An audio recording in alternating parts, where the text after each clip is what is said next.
The M23 rebel movement says its soldiers will not retreat from the areas they have captured over the past 10 days. Fierce fighting occurred in Sake 9 days ago, resulting in the deaths of 13 South African soldiers. M23 claims that their struggle against the DRC government is focused on achieving recognition and self-determination for the people of the Eastern DRC who feel excluded in their own country. SABC News International News Editor Sophie Mokoena spoke to Manzi Ngrambe, a representative of the M23 in the diaspora. A very old conflict, starting basically with the colonial eras when the European decided to divide Africa, and my people stayed on the side of Congo. So when we stayed on the side of Congo, and if you see the mountains and the names of the areas we fight, it's areas that is in our local languages. So when we left on the side of Congo, during independence, the constitution say that every Congolese, everyone that independence found in Congo is a Congolese. But it was not for Tutsi people, even Kinyarwanda speakers in general, Hutu or Tutsi. You can see in history where Kinyarwanda speakers have been continually mistreated, and they will be told that they are not Congolese. It is even found in American consul documents that they sent in America, which I will share it with you, and you will realize that the people of Congo started saying that we are not Congolese, other people, other Congolese, that we are not Congolese, and of course they were helped by a Congolese government, and you will see that in '65 we got what we called Kanyarwanda War. That war killed people who speak Kinyarwanda. And then in '72, there was the issue of land where they also wanted to remove us from Congo. In '81, they stripped the nationality from anyone who speaks Kinyarwanda. They said we are not Congolese, Tutsi or Hutu. In '90s, you will realize that there was something called Conference Souveraine, where they say that everyone who speaks Kinyarwanda is supposed to leave Congo. But this time, Habyarimana, the president of Congo, was already installed a group called Magrivi. This Magrivi got a armed group that they used to call themselves a combatant. And this one, during the 1994 genocide against the Tutsis in Rwanda, they are the ones who received these killers who killed the Tutsis. Since we have the same almost population as Rwanda, the people of Eastern DRC, they continued the genocide on the side of the border, on the side of Congo. This is when we left Congo. Until today, we are still refugees. But I must also mention this. You know that during the genocide against the Tutsis in Rwanda, there is something called zone turquoise. And this is a French government that protected the government of genocidaires, and they escorted them until in Congo. This is where either or those people who involved in killing Tutsis and their government, they all ended up in Congo. So this is where you hear this FDLR. It's been all the dreams that they want also to bring these people back in Rwanda. Not only that, but even the guy who used to be coordinating all that is zone turquoise, Francois Lacroix, he's the one who is the secretary of operation of UNESCO, coordinating with the South African forces to come in Congo and start also working with genocidaires to kill our people. Now, you are saying those in Kinshasa have been denying you the rights as citizens of Congo. But when President Tshisekedi was campaigning in 2018, I spoke to him. He promised to unite all the Congolese. At some point in time, M23 announced that they will support him. Can you briefly tell us what happened? Thank you very much. Tshisekedi started well. But even our team went in Kinshasa to support him. They were in Kinshasa for 14 months. And they spoke about basically coming home, and he's supposed to support them with the logistics to basically allocate them wherever he wanted. So when he decided to go look for the logistics, they went back, of course, to tell their fellow soldiers that they are coming home. They're waiting for the logistics. This is when, instead of bringing logistics and allocating them wherever he wanted, he just started bombing them. And the M23 started fighting back to basically save their lives. Why did M23 engage in a warfare where we ended up losing 13 soldiers? Is M23 rebels movement responsible for the death of these soldiers? Thank you very much. M23 did not attack South Africans. M23 is fighting for its own survival. South African came. I believe you have in your constitution that the South African soldiers could only engage in aggressive war if they were protecting their borders. I don't think it is that case right now. We are in Congo trying to survive, to fight a war that can bring our parents back home, that has been in a refugee camp for 30 years, which many of your presidents, including Mandela, Thabo Mbeki, even Tanzanian President Julius Nyerere, talked about the issue that we have in Congo. I remember South Africa president going to meet Putin to talk about the issue in Ukraine. I saw South Africans going to Gaza, to Hague, to fight the Israelis about the issue in Gaza. I do not understand. We have oldest issue in Africa, Tutsi people, why South Africa did not even engage to understand or to even talk to the Congolese government to solve our issue. Are Palestinians closer to South Africa than Congo? Is Putin, Russia, close to South Africa than Congo? Both blood and physical, where we are located. So what I'm trying to say is, South African soldiers came to shut our dream down. We were going to Goma to liberate people of Goma. South African soldiers engaged in fighting.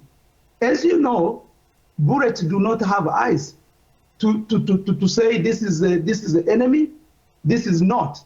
And obviously, South African soldiers, I wanted to clarify this, they did not come to peace mission. They come as offensive force. It is known.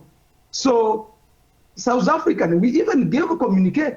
We said some DRC should stop any fighting along with FDLR, with any Wazalendo, and any mercenaries.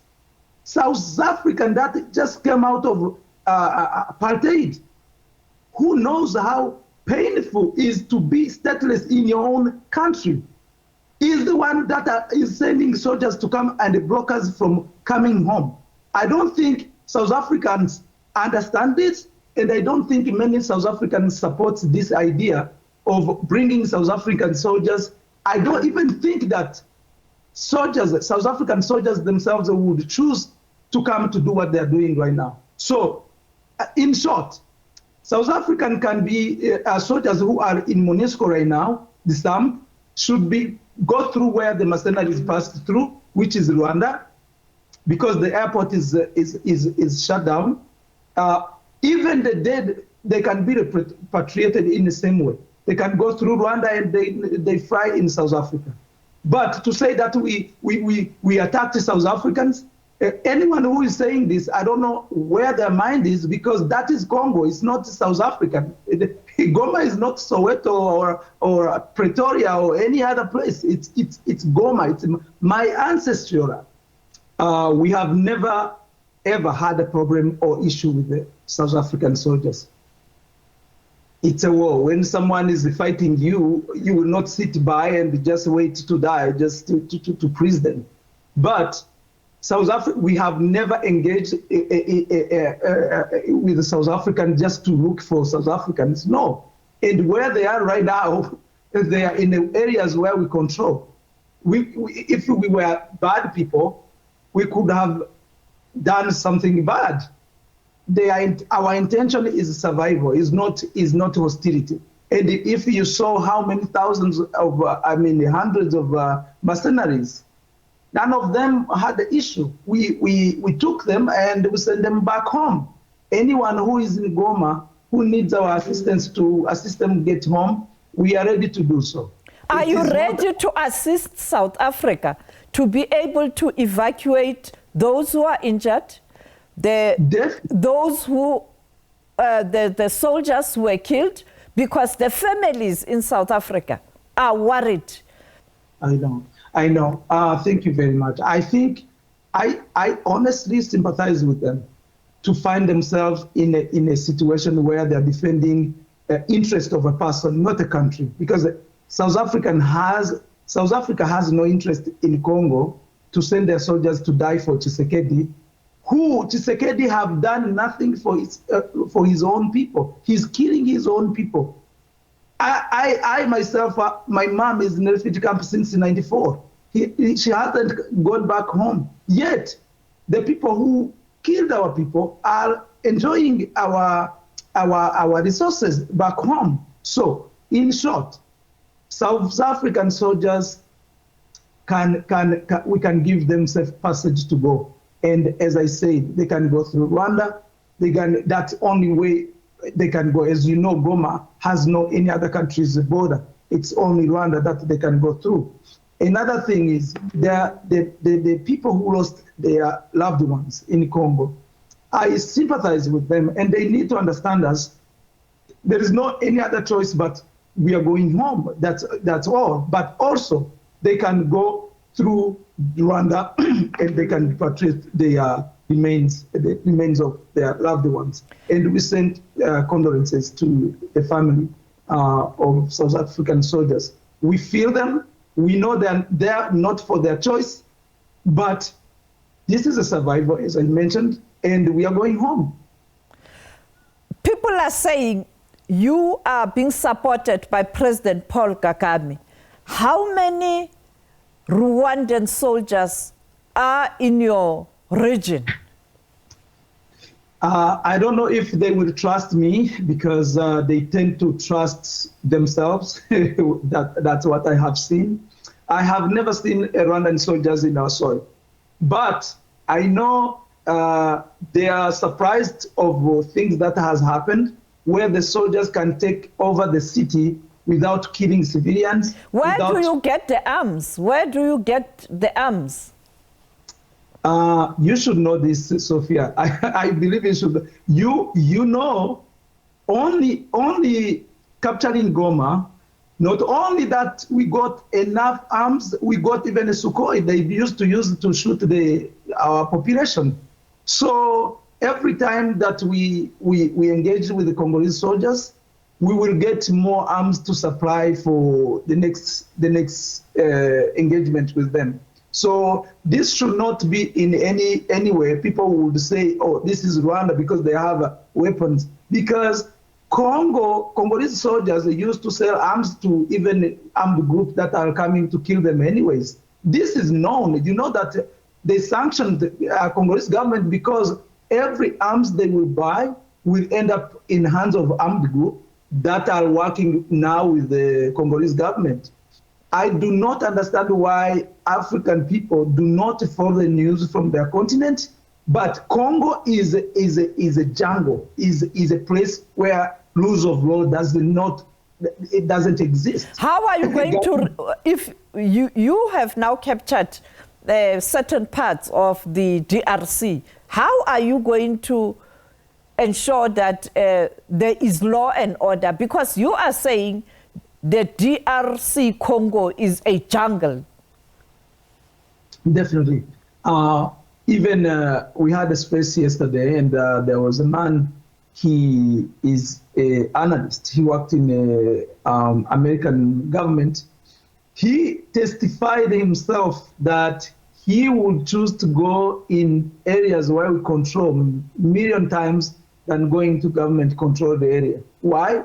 Because we know where we are coming from. Our intention is not going to do things we hated, things that were done to us. We are doing difference. That's what we want to see. We want to see our country developed. We want to see people doing business in peace. Right now in the Congo, there is nothing called a country can need for it to exist. No governance, no security, no economy, no social, where you talk about schools and the hospitals, there's no infrastructure, there is environment is deteriorated. If you see like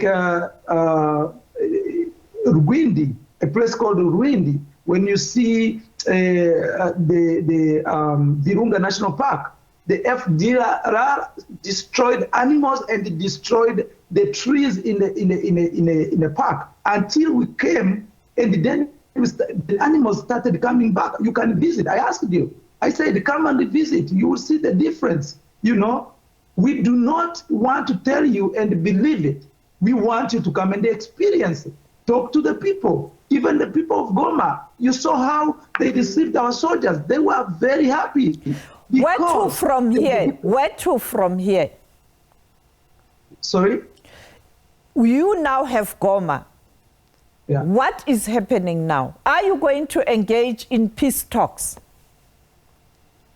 Peace talks, I think you have this information that Tshisekedi said he's not going to talk to us.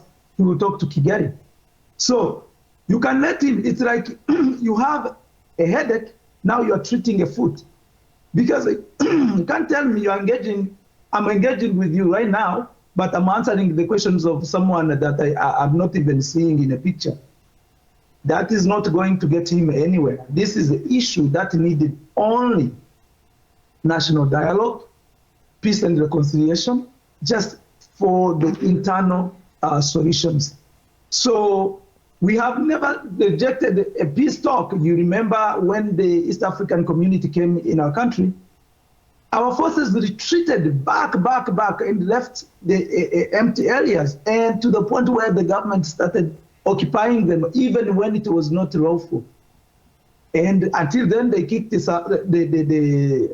East African soldiers, and they said they needed SADC, some DRC, in order for them to come and do offensive. So this is where we are right now. Are you going to retreat? Why do we retreat? Why government cannot retreat? We are in our country. I laugh every time I hear someone from Europe retreat from Goma.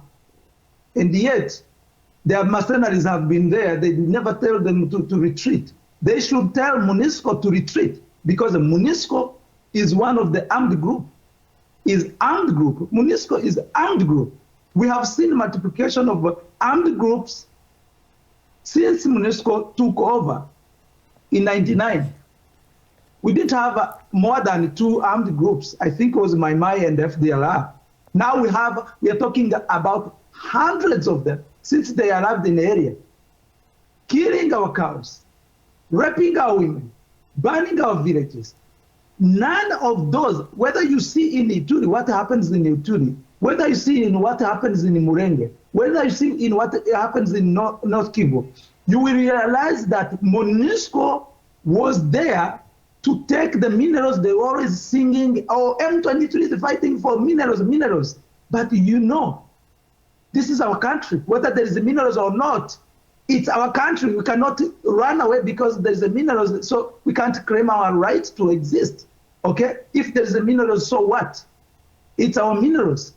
So who should really retreat from DRC is MONUSCO and whoever linked to MONUSCO. Because MONUSCO brought misery than anyone ever existed in DRC. It is the first time we have seen that UN can fight along with genocidaires, armed group, and mercenaries, and still call themselves UN. You know that since 2013 we were not in Congo, but there were something called this military government. They called it État de siège. This is where the Tshisekedi government installed the military governors. So government, basically, the government became military. And the MONUSCO have never engaged with FDLR, which was few kilometers from them.